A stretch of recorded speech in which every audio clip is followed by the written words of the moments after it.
Bienvenue à toutes et à tous pour notre exploration aujourd'hui.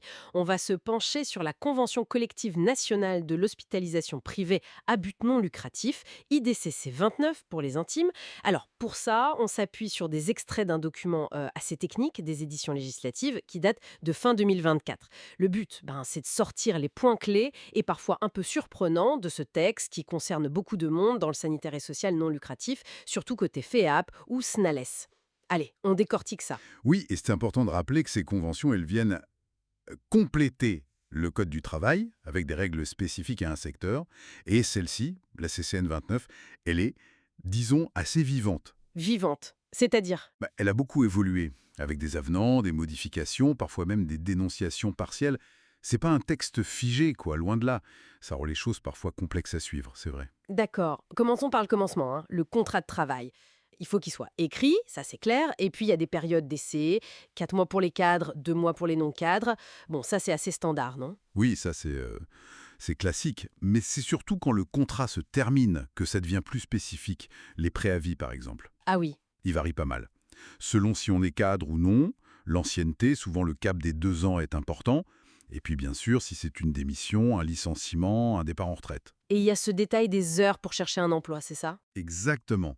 Pendant le préavis, on a droit à des heures pour ça. Mais attention, elles sont payées uniquement si c'est un licenciement, pas en cas de démission. D'accord. Et pour les indemnités de rupture, fini. Licenciement, retraite. Alors là, le calcul est intéressant. On regarde la moyenne des salaires sur les 12 derniers mois ou sur les 3 derniers mois. Et on prend la formule la plus avantageuse pour le salarié. Ah, c'est bien ça. Oui, ça inclut les primes au prorata et ça évite de pénaliser quelqu'un qui aurait eu une baisse de salaire juste avant de partir. Mais bon, faut faire le calcul, quoi. Passons au temps de travail, aux absences. J'ai noté un truc sur des congés payés en plus dans certains établissements pour personnes handicapées. Ça m'a intrigué. Ah oui, ça c'est une spécificité. Effectivement, jusqu'à 6 jours par trimestre pour le personnel éducatif et 3 pour les autres dans certains cas. Mais attention, Oui. c'est lié à une option sur la prime décentralisée. Si l'établissement choisit de verser une prime de 3% au lieu des 5% habituels, alors il y a ces congés en plus. C'est un peu un choix local. D'accord, un arbitrage en quelque sorte. Et les jours fériés travaillés? Alors là, il y a une compensation, soit en repos, soit en argent. Et en plus, une petite indemnité dite de suggestion spéciale. Pour les astreintes aussi, c'est bien cadré. Le temps où on intervient, c'est du travail effectif payé comme tel. Et le temps où on est juste, d'astreinte, ça donne droit à une compensation aussi, temps ou argent. Et pour les arrêts maladie, la maternité? La convention assure un maintien du salaire net. Mais faut avoir une certaine ancienneté. Et il y a quelques jours de carence au début.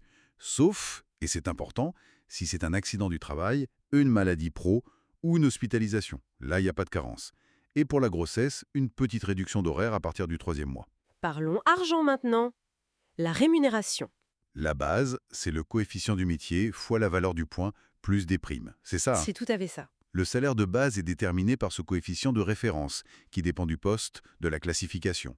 Et à ça s'ajoute la prime d'ancienneté. Classique aussi, la prime d'ancienneté. Oui, mais avec ses règles propres.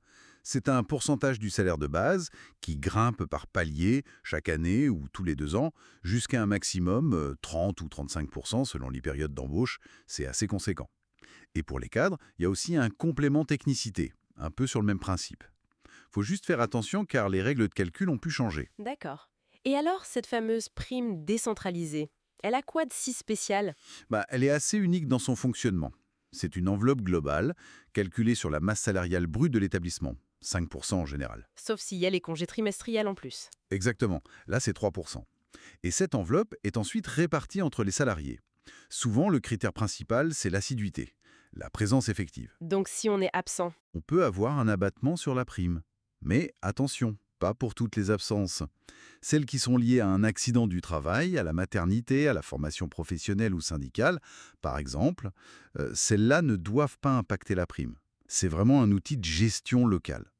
Et puis, faut mentionner vite fait qu'il y a d'autres choses. Les compléments liés au Ségur de la santé, la prime domicile, une prime de risque aux urgences, des indemnités si on fait un remplacement sur un poste supérieur. Bref, la fiche de paie peut être bien remplie. Justement, vous parliez de classification. Comment sont rangés tous ces métiers? Alors, la Convention les organise par grandes filières professionnelles. Vous avez la filière soignante, l'éducative et sociale, l'administrative, la logistique et la filière médicale. Et dans chaque filière, chaque métier a son coefficient de référence. Vous avez des exemples? Oui, bien sûr. Une aide-soignante, par exemple, commence autour du coefficient 351. Un éducateur spécialisé, c'est plutôt vers 477. Un cadre de santé, ça va varier selon son niveau, sa spécialité. Ce système de points, ça permet de reconnaître les qualifications, les diplômes, les responsabilités et de déterminer le salaire de base. Parfois, il y a des points en plus pour des fonctions d'encadrement ou des spécialités. C'est une grille assez détaillée, en fait. Tout à fait. Et un dernier point, mais pas des moindres, la protection sociale complémentaire. La CCN 29 impose la mise en place de régimes de prévoyance C'est-à-dire? pour couvrir les risques comme l'incapacité de travail, l'invalidité ou le décès. Et aussi une complémentaire santé, ce qu'on appelle la mutuelle. Les cotisations, les garanties, tout ça est défini dans la convention et c'est souvent plus avantageux que si chaque salarié devait se débrouiller seul. Il peut y avoir des régimes un peu différents pour les cadres et les non-cadres.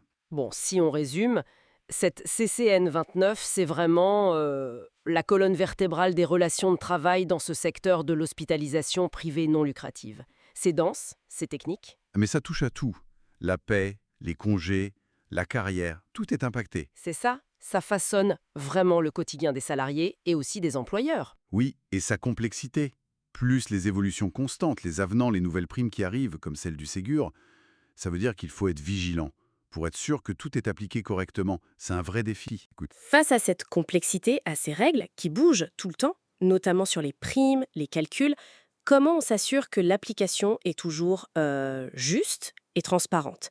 Est-ce que les outils qu'on a aujourd'hui, les logiciels de paie, l'information disponible, est-ce que tout ça suffit vraiment pour garantir cette équité dans un cadre aussi changeant? C'est une vraie interrogation, je trouve.